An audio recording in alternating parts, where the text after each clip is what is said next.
everybody. We are live, but I'm the only one here, and that's okay. We have a possibly some technical difficulties, but I'm not sure. I know that we're expecting a few other people. I know that my brother Matt is on the way in, and hello, I'm Adam with Hospiamo.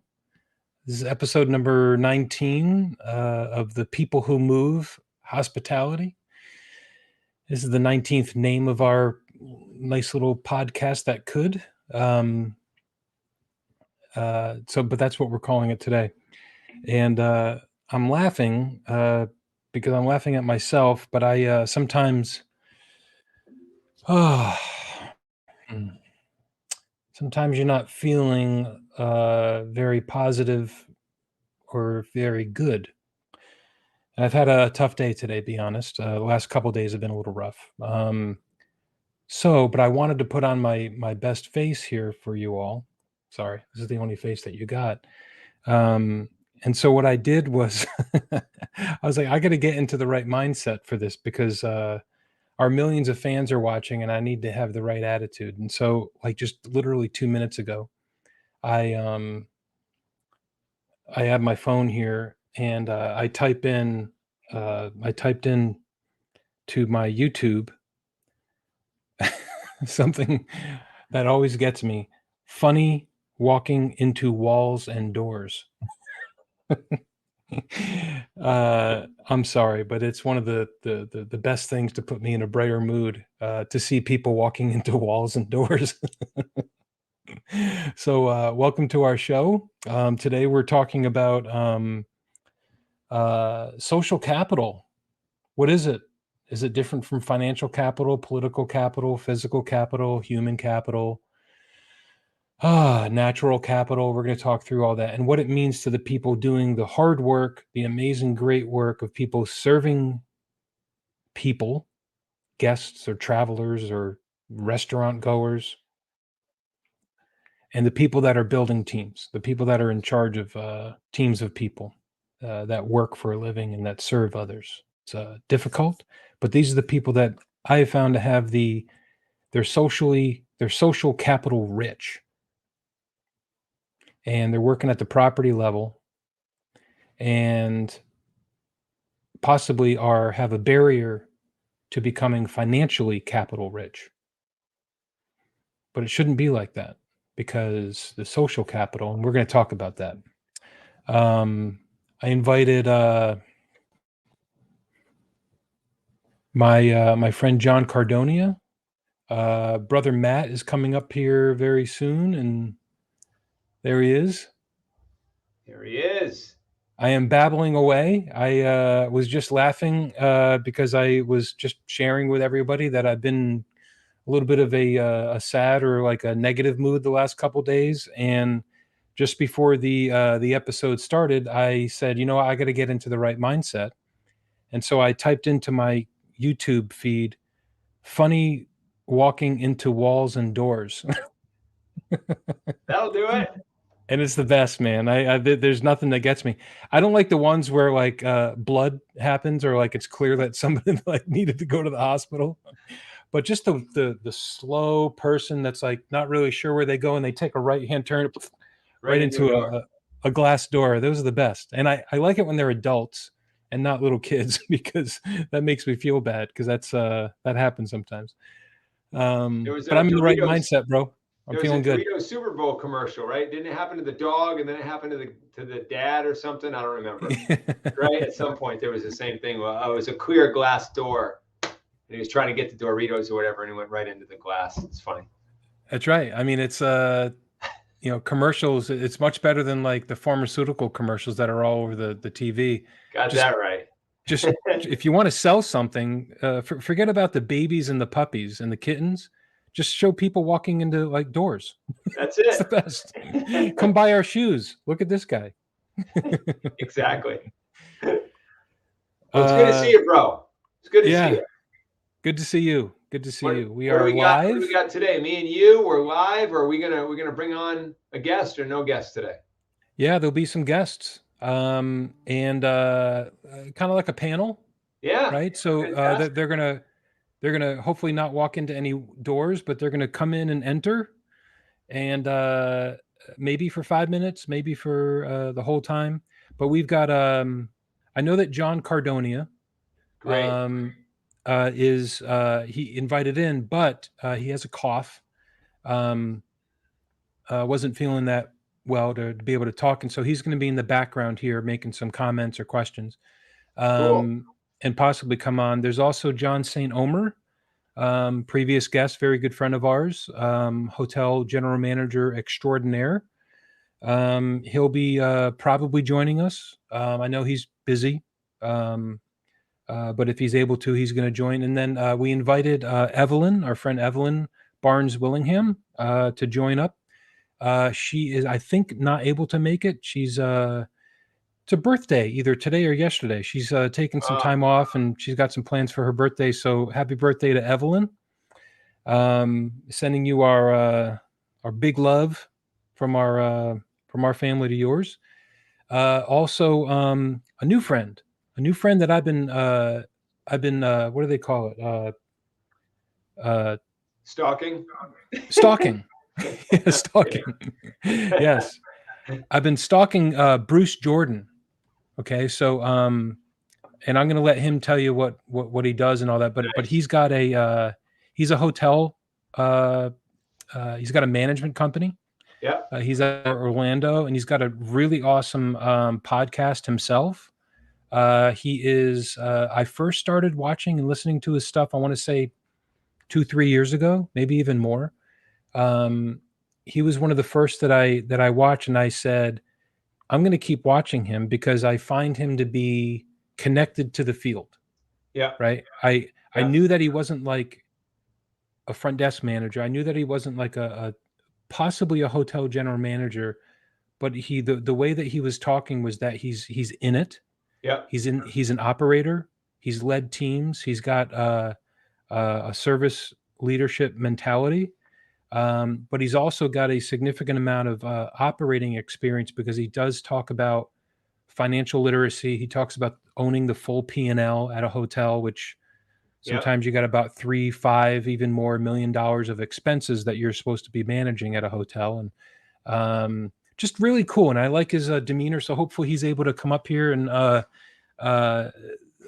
want to say it's Hotel Guest Management, which is his company. And good name. His podcast is called something else. It's like, but I'm going to let him say it. But nice. I just, we're all about love and appreciation and recognizing others that are doing cool stuff. And I think that Bruce is doing cool stuff. And he, I would love to meet him someday because he's just got like a good personality too. So anyway, so Bruce is also very busy, and I invited him on here to talk through. That's great. So they might be popping up. We'll see. We'll see in our studio if they pop in. I know that they have the link. So so the topic, bro, just like other weeks, kind of keep our eye on the themes in the world, globally and also locally, not just with the hospitality. Excuse me, not just the hospitality or hotel industry, but global culture. Connect. How people live, how people work, and there has been something that we haven't talked a lot about, and that has to do with what started before this summer, which was the Hollywood Writers Strike. Yep. The Screen Actors Guild, and everyone that's not in Hollywood, just read about it in the newspaper or the headlines and stuff. So then over that time we had Will Cannon and Elise Budell on there, and they are in Hollywood or Los Angeles, and they're actors and casting agents, and they have a pretty cool podcast for true crime called Killer Heart to Hearts. But I've known Will for a lot of years, and I was curious, so I invited them on too, but they can't make it, and they're traveling. Cool. But I'm very curious about that whole idea of going on strike, right? And like, why do people do it?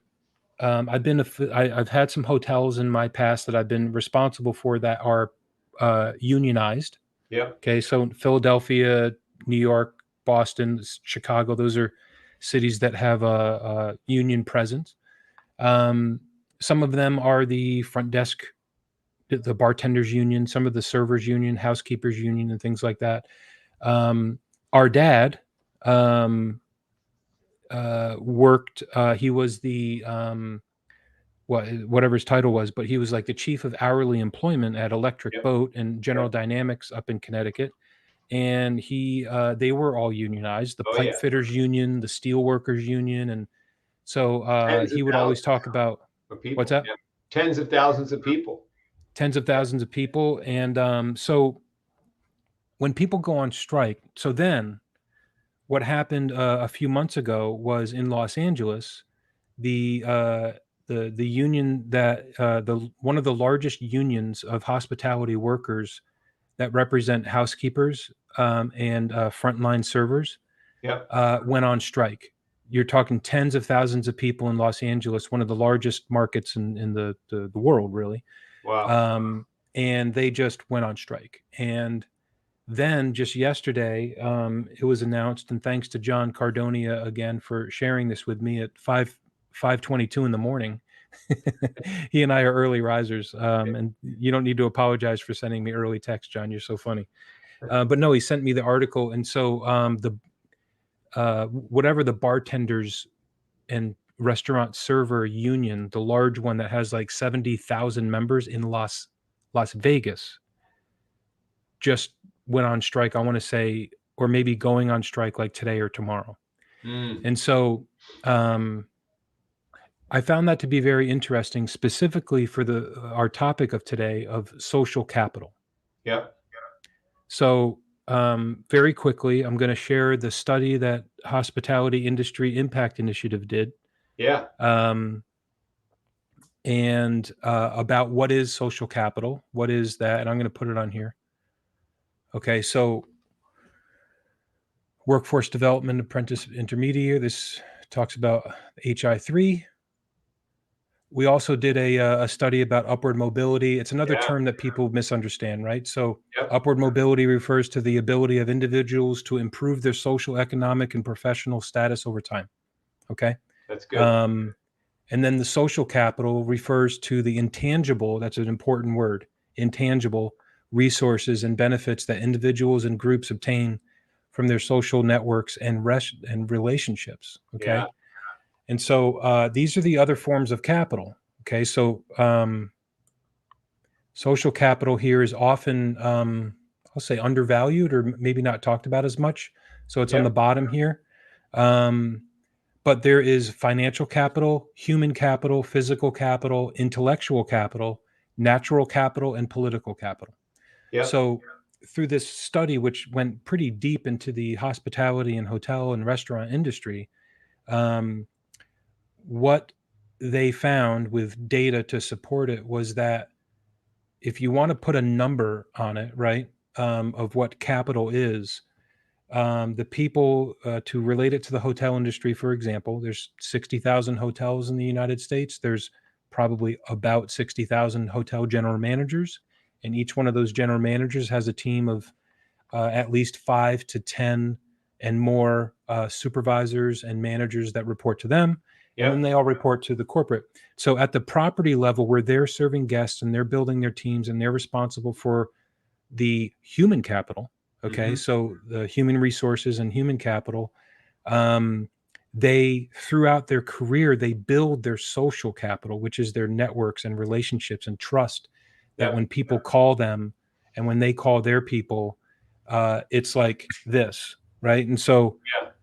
what I am calling them, and anyone that's talked to me over the phone or on a Zoom like this over the past few months when this study was, started, I'm reminding them that they're social capital rich. Yep. They're absolutely social capital rich, and that the financial capital, and call it what other people just dismiss as calling it corporate, and Yep. it's not against anybody, but the corporate people that are not at the property level, that's okay, they exist. They are usually the ones with a higher level of financial capital, whether it be salary or ownership or distributions, whatever it might be, or investments. They have a Yep. higher level of physical capital, and a much higher level of political capital. Okay, so that combination of physical capital, meaning they own the building, right? And then political capital mean they might be able to call and get the mayor to answer their phone call or answer their needs if they're opening up a new hotel or something like that, Yep. right? So when you combine that, I think the best companies are when you combine those two things and you have your people in the field and hopefully people at the corporate level that all have a massive amount of social capital. Because when you open up a new hotel and you need to staff 100 people, Yeah. if you staff it with a general manager that has very low social capital, it's going to fail, Yep. guaranteed. Because that means people don't trust them enough to say, or maybe they don't have the experience and life experience to be able to call 1,000 people and have them answer, and then you hire 100. Yeah. Okay, so they might be only needing to be able. So, anyways, that's the point there. And how that relates to unions and how it relates to going on strike, I think, now this is my opinion, all right? I'm gonna thank you.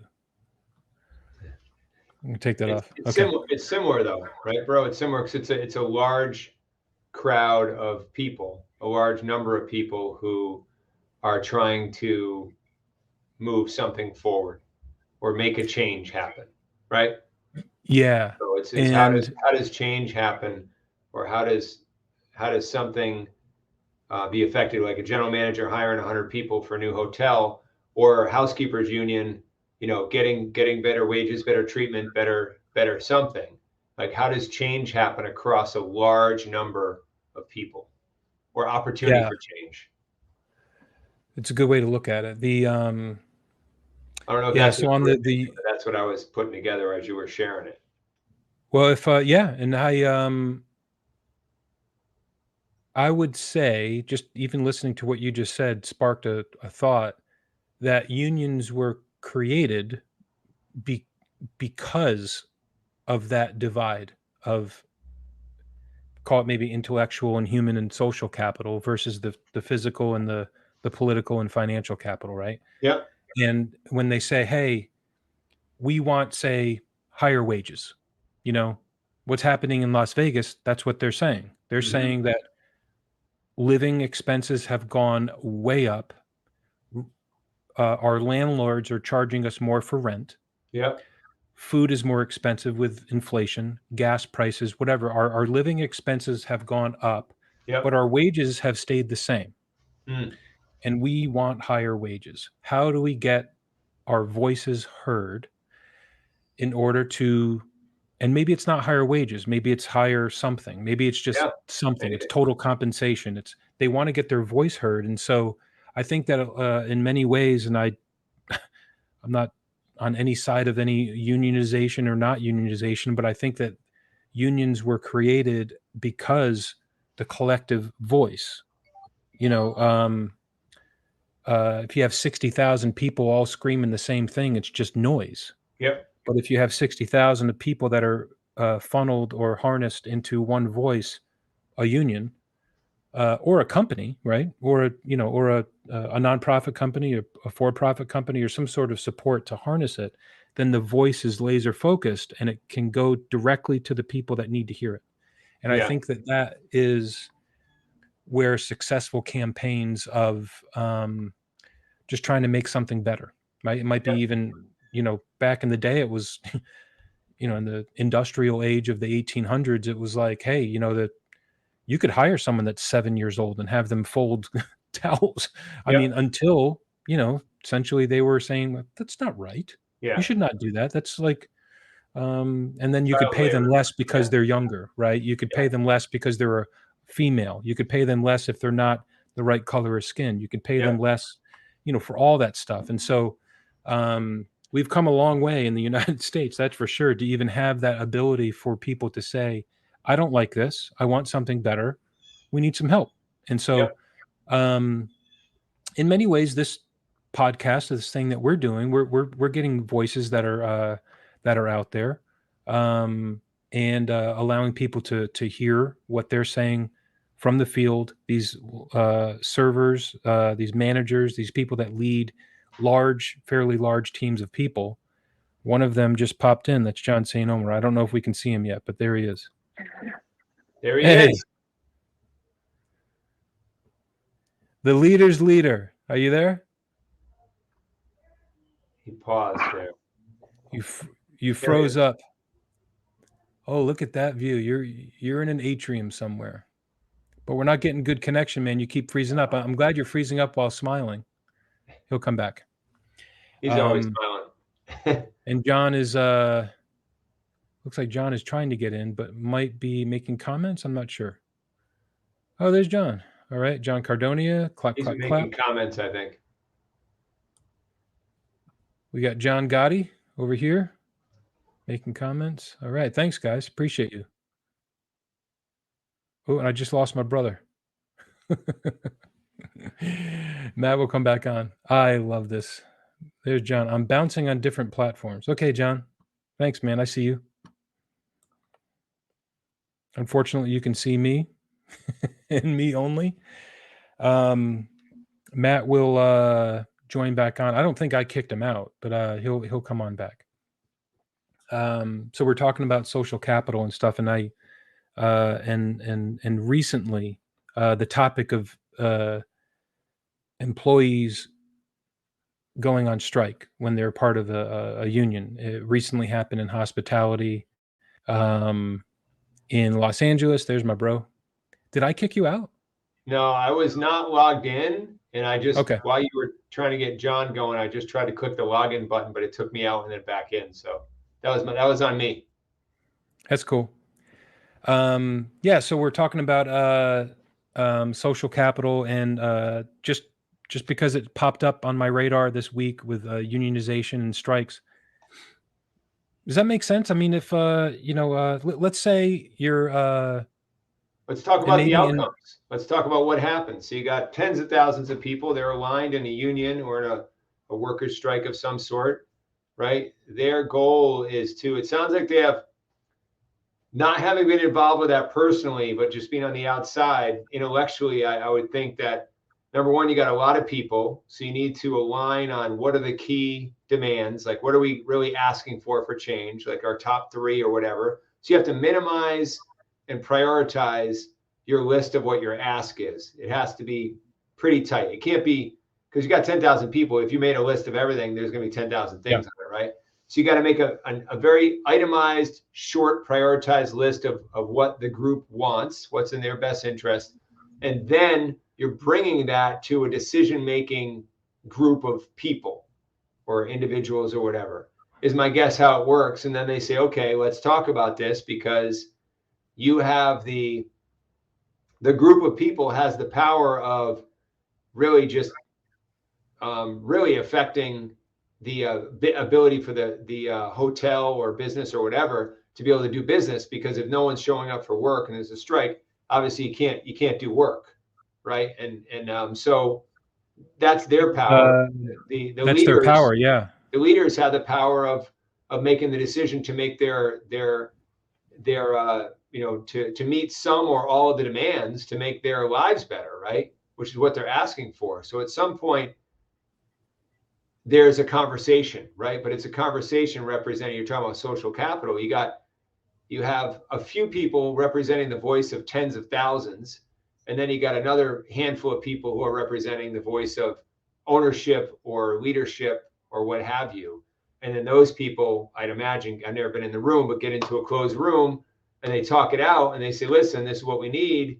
And there's alignment and back and forth. And sometimes it takes a long time. It takes days and days. And I think there's been some strikes that have gone on for months, which is painful to everyone involved, right? It's painful to the business owners because they're not getting as much done, but it's painful to the people who are on strike because a lot of times they're not getting paid. And that's where maybe the union allows them to get some pay or some compensation, but it's not something I would think that anybody would enter into lightly, from what my experience, because the people who are working want to work. They want to make some money. And yeah, maybe you want something more, But if you go from, hey, I want something more, to I'm going to be at 0 or at only 10% or 30% of what I normally get paid with my union fees, whatever it is, I don't know.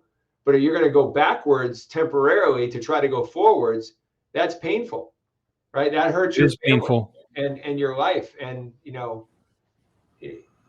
Yeah. your So quality of I life is would, different too. If you love what you do, guest services and housekeeping and all the different things that we talk about, if you love what you do and now you can't do what you love because you're on strike for a little while, that hurts your heart, right? So that's hurt your heart and it tough hurt too. your bank account, right? It hurts your bank account, but it also just hurts you. It's like, hey, I want to take care of these guests. We got guests coming to the hotels or restaurants or what have you, and it's like, hey, it's like everybody putting on the pause button because there's been enough tension or disagreement in the system that it's like, hey, it got so bad because these things are so important to us and they're not being addressed, that we now have to go to this extreme measure of a strike, which is painful and awkward for everyone involved. And hopefully that's enough of a pain that we can get to a quick decision and come to an alignment and agreement without having to have this last, many days, weeks, months, or what have you. I would say the That's my view. practical, yeah, I'll get very specific. And another example is sports, baseball. They're actually part of a union, right? I mean, all Yeah. the NBA players, baseball players, football players, they're part of the players union. And Kurt Flood is the name that comes to my mind. In the 70s, he was an all-star player for the Reds, I think, at the time, Cincinnati Reds. And this is before the players union really existed. And back then, if you said, I'm not getting paid enough or whatever, or you just hired somebody, you just brought somebody on that's not been with the team as long as I have or produced the Yep. better results, and you're paying them double, there really was no option. You could Yeah. walk off, but you couldn't get hired by another team. If you're under contract. Um, Contract. That's right. Yep. They have you're owned. Yeah. You're owned. And You're so on. until there's a gentleman that I can't remember his name, but it's he revolutionized that collective bargaining process in Major League Baseball, which Major League Baseball was like one of the last um, even industries to get any kind of collective bargaining in there. So, but let's talk about specifically what you were just talking about. So, let's say you're a manager at a restaurant Mm-hmm. and you've been there for 5 years and you've got a lot of social capital, meaning you have sales accounts, you have groups and sales accounts of people that come in there regularly. You have all the vendor relationships of people. You have good deals that you're able to buy fish at a certain amount Yep. that they would probably charge more. You've got a stabilized staff with people that are loyal to you because you're the manager. Yep. It's very stable, right? So, and the restaurant, let's say, is bringing in $1 million worth of revenue per year, and the restaurant manager says, "You're paying me, I don't know, $50,000 a year." And a restaurant just opened up across the street, and they're hiring a restaurant manager for $60,000 a year, and I would like you to match that for me to stay, right? Yeah. So that person is rarely, part of a union or Yep. rarely on a contract. So what he's saying is the same thing as all these 60,000 people in Las Vegas are saying. We Yep. would like more. We would like to, and they're not necessarily saying that you're treating us badly or that you're making us live in, bad environments or Right. anything like that. They're They asking want for, fairness. They want they want fairness. a fair package of And treatment. so that restaurant manager, if the owner of the restaurant says, no, sorry, we appreciate you, but all we can pay is 50,000, that person has a choice. Now, what if that person says, okay, thanks for listening, and then he or she applies for the job across the street, and he gets it, He's getting more pay. He's what he wanted. And now what happens to the owner? The owner, if he's making $1 million a year, you have a turnover of person with a high social capital, high Yep. electoral capital, high intellectual capital, and human capital because he's stabilized things. His revenue is going to go down. His profitability is going to go way down. Yeah. And he's likely going to experience more employee turnover of hourly wages, of hourly servers and bartenders and such. So if the hotel owner doesn't calculate that fairly quickly in his mind or her mind, then they should be like, you know what, $10,000 more to match it is probably a lot less than it's going to cost me to replace that person. Oh yeah. And Even and just that even just cost of replacing. replacement, right, in the long term. So if they're short-term thinking, they're thinking, I can't, no way, I can't do that, rather than get a compromise out there. So how that works, I think, from the perspective of what's happening in Las Vegas this week, in Los Angeles, and even the writer's strike in Los Angeles, Hollywood, is they're saying we want something. And the writers one is interesting because it involves artificial intelligence, which we can talk about. Yep. But they're saying we want something that we're not currently getting, and we're leaving. We're not working. And so right now in Las Vegas, I think it's happening right now. Um, ho- Tens of thousands. It's the largest hotel market from guest rooms perspective in the nation, and Wow. so largest number of hotel guest rooms in the So nation. how does that affect this is just the housekeepers union or more I didn't research it well, but I did read that it's the bartenders. So bartenders? the housekeepers was the one in Los Angeles, and I think they came to an agreement. Um, I'm sorry, I was mix matching them. You're right. So the in order to serve liquor, Yep. you need a certification. Yep. Okay, so you need to be tip certified, serve safe. We've had another episode on that even. Yep. Um, and if you don't, then the owner is very liable. That means they're hiring people that are not certified to serve alcohol. Right. Now, what's happening in Vegas is there's 60,000. I think I read the number right. There's 60,000 bartenders that are part of this union, and they're Wow. saying, nope, we are not coming into work today. And so owners have an option: keep it going, hire bartenders that are not part of the union that are probably not certified, Wow. right? Increase your risk, or don't serve alcohol. Your revenues go way down. Yeah, and in Vegas, right? I mean, that's a And big it's Vegas, yeah. that's And big money. and so, they also have a union for poker dealers. Okay. And I worked at Foxwoods Casino. Yeah. God bless you, Foxwoods, for my Woo! first opportunity. Mashantucket Pequods. Um, or as we used to say, ledgered. Anyone listening? And so anyways, they have a union for casino dealers.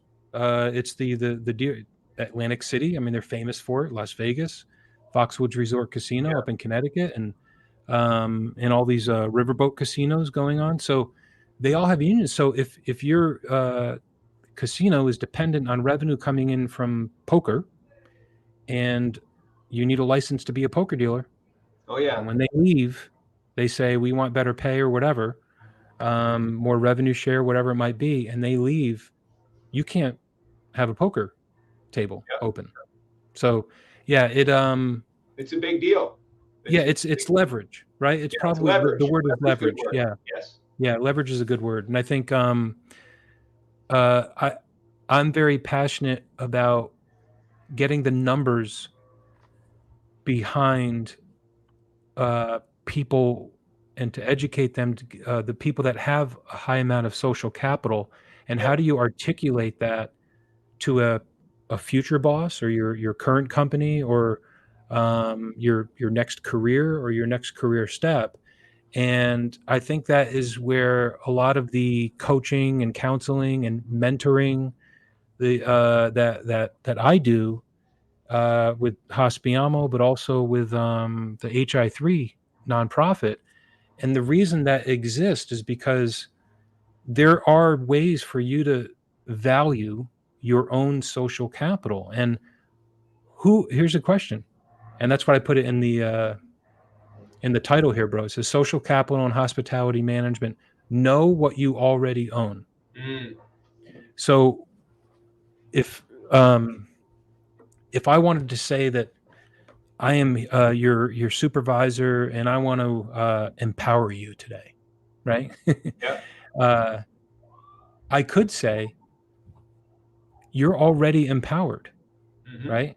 You already own that, and so you don't have to ask me to give somebody a discount if they didn't have an enjoyable stay, or give them a free drink or whatever. However way, if your job is to make sure that everybody walks in is safe and secure and is happy, and they leave either as happy or as satisfied and as safe as when they left or more, then you do whatever it takes to make sure that that happens. You Yeah. are empowered to make those decisions. Once that person has that empowerment to make those decisions, then they can. It's up to my it's up to me as a supervisor to encourage that and to remind that person and to not put that person in any kind of fear, Yeah. to not be empowered. And I think that that happens a lot. And so, with social capital, if you're that restaurant manager, let's say, Hmm. and you're just working day to day, maybe you want to higher budget for training.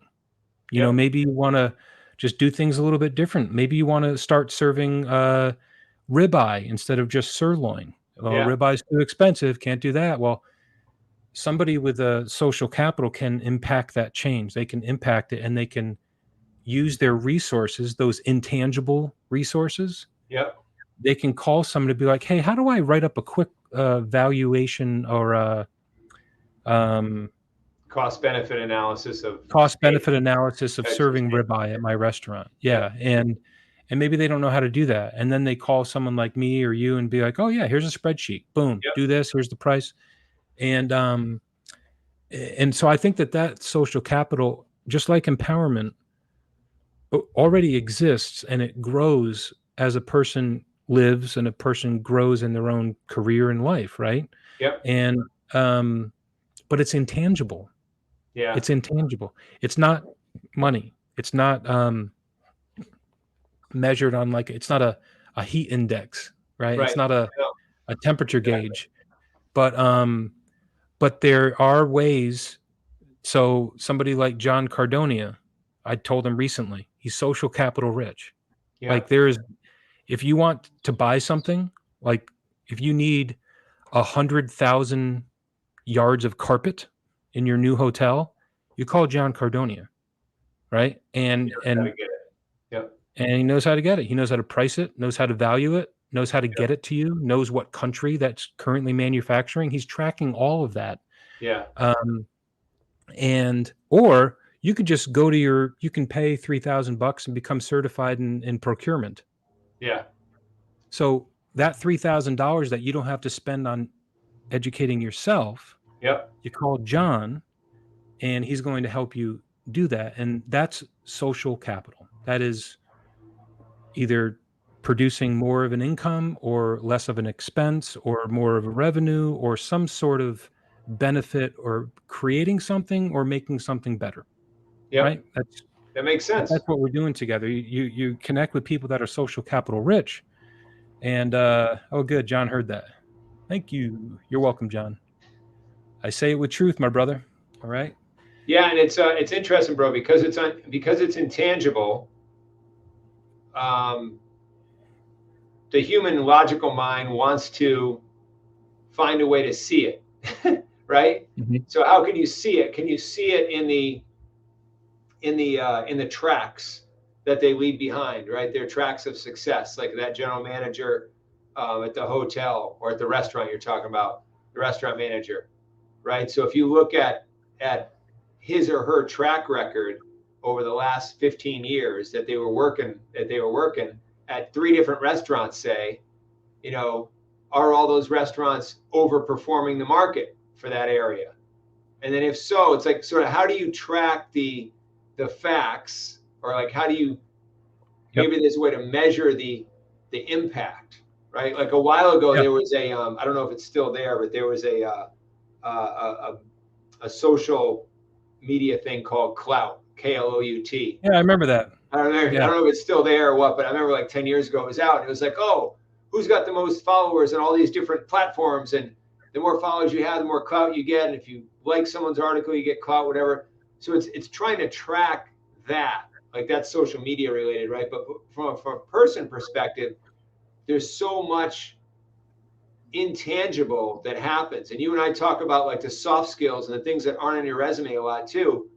And it's challenging to, number one, be self-aware of how much social capital you have, and then number two, be able to prove it to somebody so you're fairly compensated, or you're fairly you know um, the demand for you is high enough related to your social capital.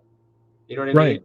It's like, And so you that, can, that would be an interesting thing. Like if you could go into the, I don't know, like a God view of all the people, you could see the social capital, and you could see, all right, if we have to choose between these 5 different managers for the restaurant, here's the social capital. Because if this person comes in with their network in the area and their social capital, blah blah blah blah, our forecast is that that's the most likely manager to hire because it's going to bring us the most benefit over time, right? And it's like we don't have a good way to put glasses on and see that, right? yeah, we don't. And, but there's a way to score it. And, we don't have a name for it, but, you and I have talked a lot about impact scorecards. And so we have developed one, right? And one of those line items is actually, connections that, you have on LinkedIn. Cool. So, and then another one is how many testimonials do you have from people that used to work for you or work with you on LinkedIn? Yep. How many articles or blog posts have you made over the past year? That's a number. These are Yeah, you're right. numbers, You're right. and these are numbers that if somebody doesn't know you, these are numbers that prove that you are engaged. Yeah.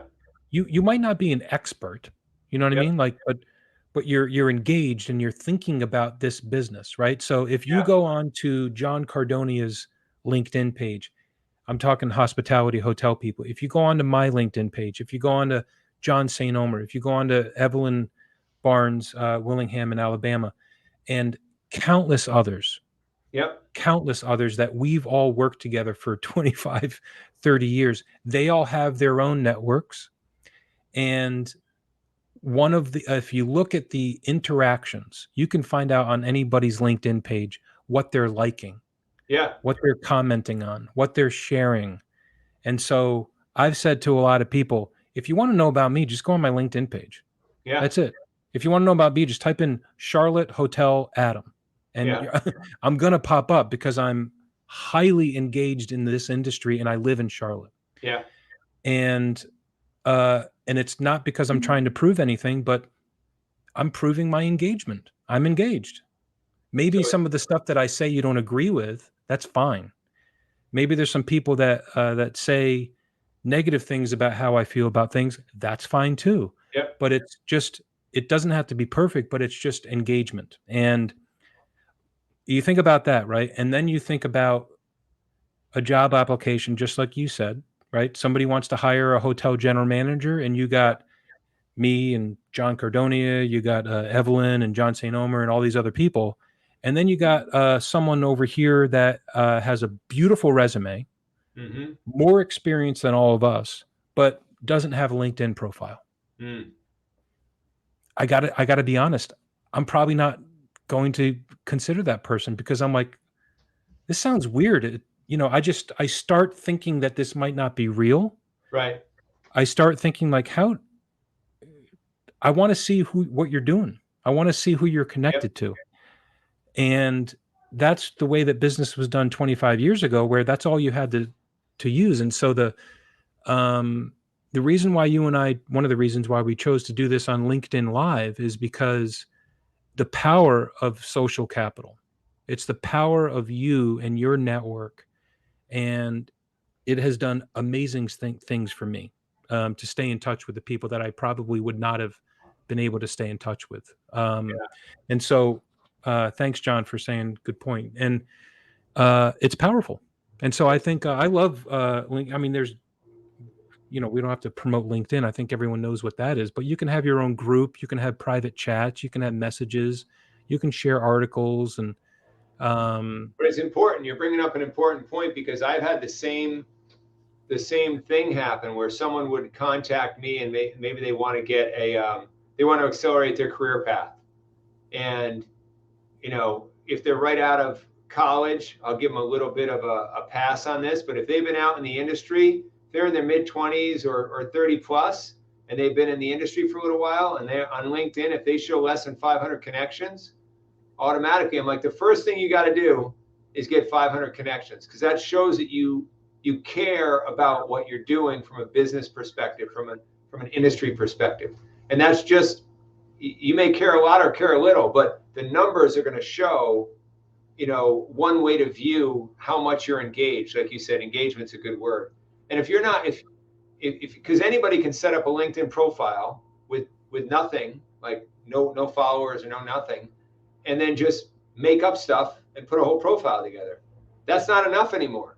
10 years ago, it was. You could do that. You had a resume, you had a LinkedIn presence, great. You exist. But now everybody's on LinkedIn. And if you want to play in a business or professional manner, LinkedIn is the place. So you got to get there, get smart about it. I think it's good that you're promoting it a little bit here, right? It's a very, very effective social media platform to communicate and interact with people in the business world. There's just a lot on there. You want to get better? Read articles and blogs and things like that are on LinkedIn.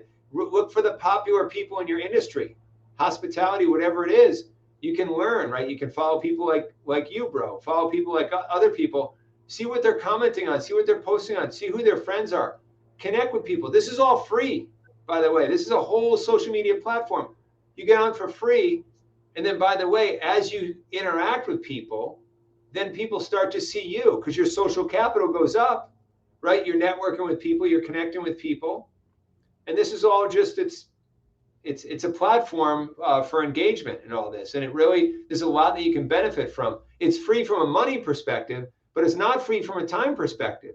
You got to put your time in, and you got to connect with people. You got to think about it. Like, what do I want in my career? And go follow the people that are farther ahead in your career, and then connect with them. Have conversations with them. You have a free messaging platform on there too, right? People contact me, I'm sure you too, bro, every day. It's like, hey, can you help me out? I'm looking for a job over here. I'm looking for this. I need some career advice, whatever it is, right? And we help them. That's the way it is. Most people don't ask. And a lot of people who want a better career, better job, better future in the hospitality world, all they got to do is start by getting on LinkedIn and put a profile picture there too, by the way. That's number 2. Number 1, get 500 connections as fast as you can. Number 2, put a profile picture up. The best picture you got of yourself, put it up there, because that's a big way to translate and make a human connection, right? If you're up there without a profile picture or a little cartoon or whatever, or an image, it's hard for humans to see you as a human, even though it might be fun with your friends, or maybe I've talked to a number of people, they just weren't comfortable with their picture, comfortable putting their picture up. I said, put it up. When you put it up, now you're a human. Now you're a real person. Now you're being more transparent with who you really are and what you really represent. And that's what we're missing in today's digital age, is that human connection, that human factor. Right. So go a little bit more than what you may have learned 10 years ago, right? It's like, all I got to do is have a profile on LinkedIn and people will find me. No, it's like, just do the basics by getting your picture up there, but then engage, start connecting, start asking questions. John Cardonia is a master at this. And there's a lot of masters at this, but he's just naturally curious. And John and I talk a lot about these things, right? Yeah. And we talk a lot about companies. Okay. So think about all that, what you just said about engagement and what it means to the person that's the worker or the leader in the field.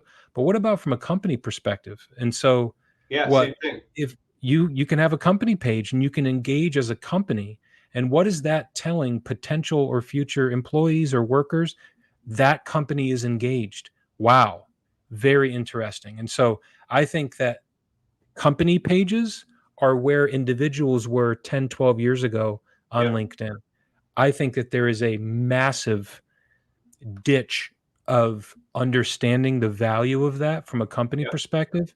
And anybody, that's the first thing that I suggest to anybody that says, I just can't hire good people. I can't attract the right people. Well, yeah, who are you? yeah. Who are you except a web page? And you posted something on this. It was probably a year or so ago, bro. I don't remember. It was a while ago. But you did. I know. I think you were part of, or you led a study about the engagement of Yep. hospitality companies. And I remember one post that you made on LinkedIn, which stood out in my head, being very visual, was about a an employee at one particular property, and it was one of the top ones that you had in your study.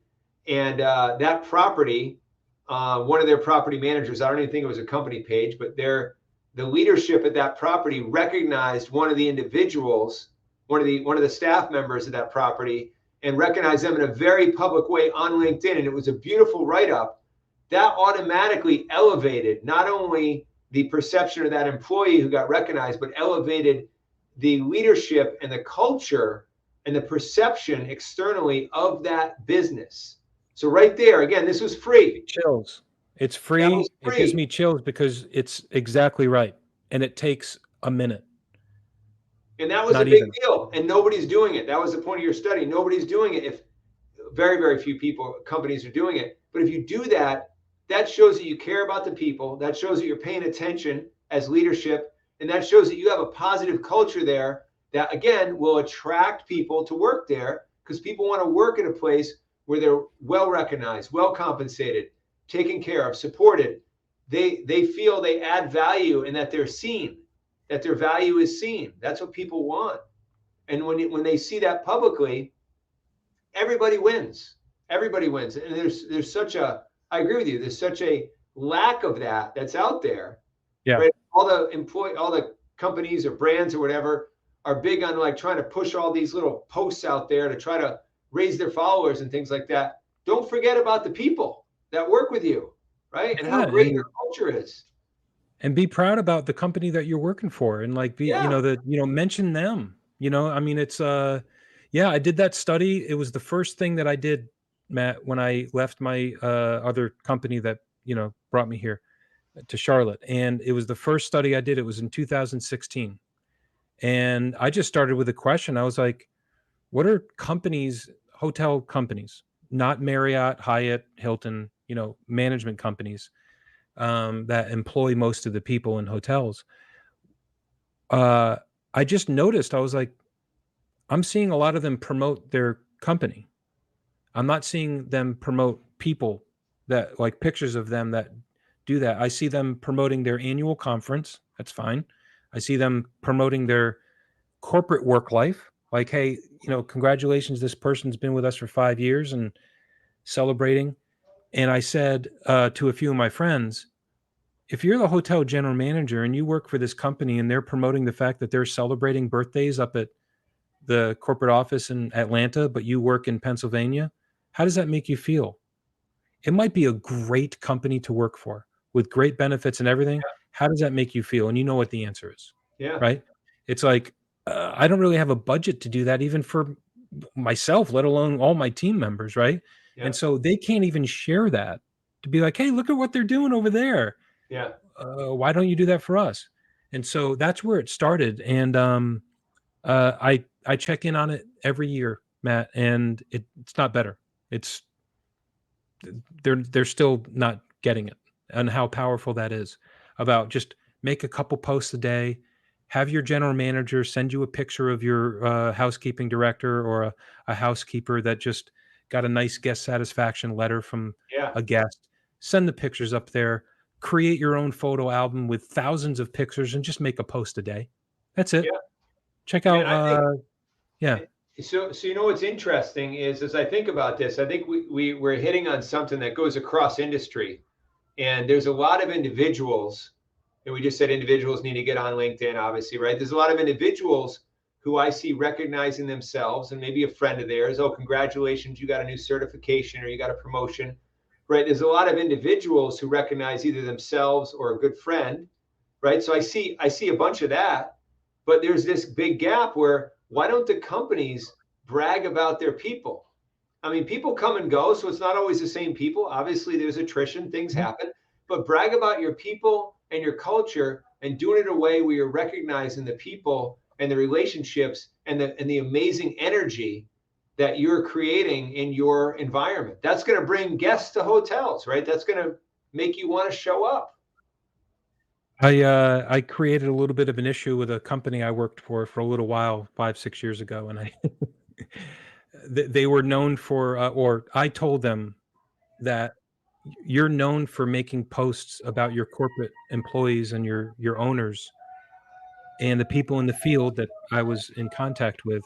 They don't like that, and the response was, well, the owners, the CEO, the vice president, these are people that we need to highlight to inspire people to come work for our company.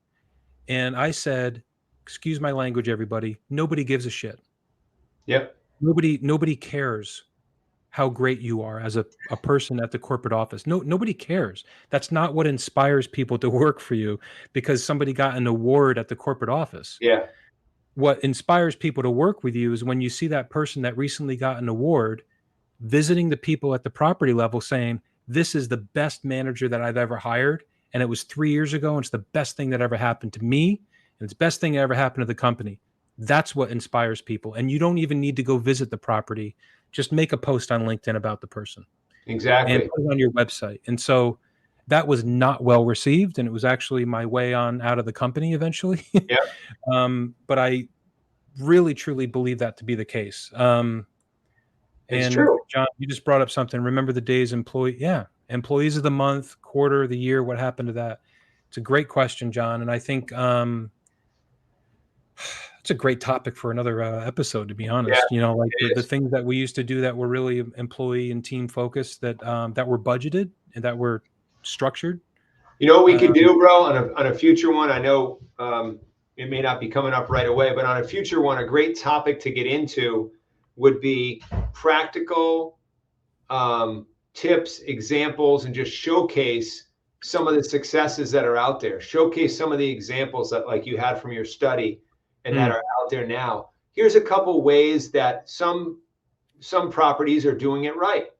Right? Here's a couple things. I know they're very few and far between, but by showing practical examples, we could get out of the heads and conversation and into the reality of like what's out there.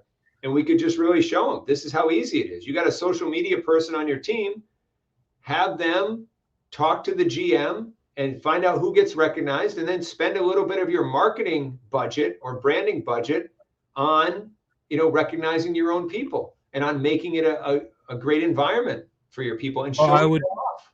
we should, and I would say we already have. That's what you're defining are the people who move. Yeah, you're right. The whole I theme mean, of this, that's what we've been it's doing. the whole theme of it, and particularly we haven't done it a lot, but we have done it with Mark Alvarez, Yeah. with HP Hotels and now Rains Co. Okay.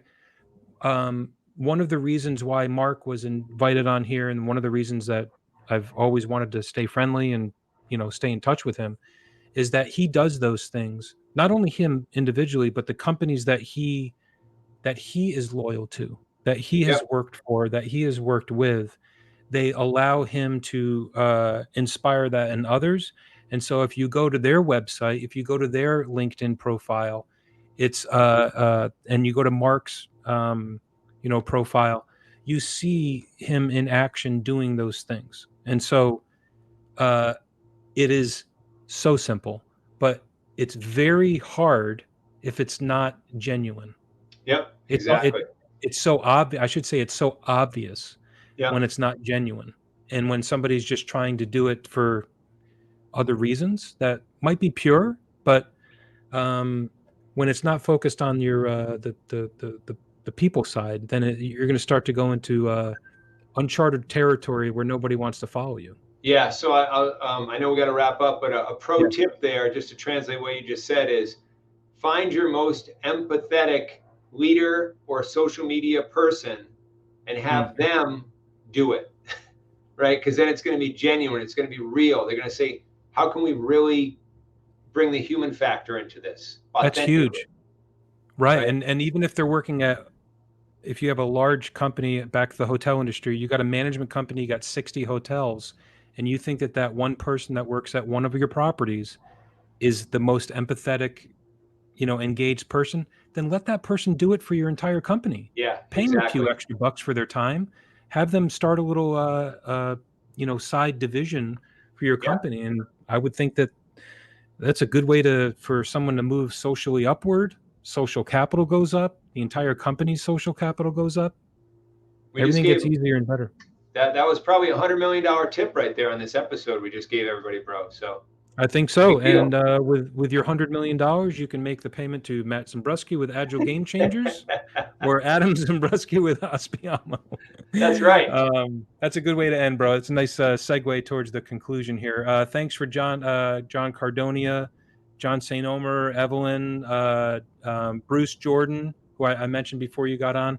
I really do want to have Bruce come on and visit. I've been very impressed by him, and I want to see what he's up to. So he'll be on a future episode. Had some recently great conversations with him, and also to Will Cannon and Elise Butel, who we mentioned. Uh, Brian Keller, who I didn't mention, but I've been having conversations with him too, out of Charlotte with social impactinvestments.com. Who else did I maybe for? I think that's everybody that we mentioned, but that is it for now. John Cardonia is laughing out loud at me. He is very good at that. Love you, John. All right, bro. Love you, and we'll see you again next week. Sounds good. All Love right. you. See Bye, you everybody. soon.